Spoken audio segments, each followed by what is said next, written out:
લેવું પડે. બસ એટલો જ છે મેકઅપ નો સામાન તારી પાસે? બસ એટલો હે. હાર છે હાર છે હાર હે.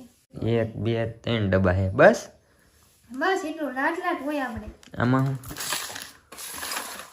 આમાં બધું આપણને ભાઈ ખબર ન પડે ને ખોટું ખોળાય નહીં.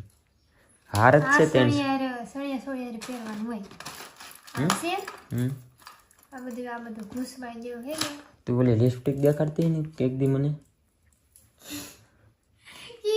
એક દેખાડતી કિંકી મારી ફર્સ્ટ લિપસ્ટિક 8 વર્ષ થઈ જાય. વાહ પડી ગઈ 7-8 વર્ષ થઈ જાય એટલી વધી. પેલી લિપસ્ટિક આ હે બેન લેવા થઈ 8 વર્ષ થઈ ગયા કે 8 વર્ષની લિપસ્ટિક બોલો તોય પૂરી નથી છે. યાર ઘડિયાળું ત્રણ છે તમારી પાસે? આ ગિફ્ટમાં આવેલી હે. 3 ઘડિયાળું છે. ગિફ્ટમાં આવેલી હે. આ બંગડીયું તો લાટ દેખાય. બંગડીયું કે આ બંગડીયું. હા આ બંગડી એ વાલા આપણે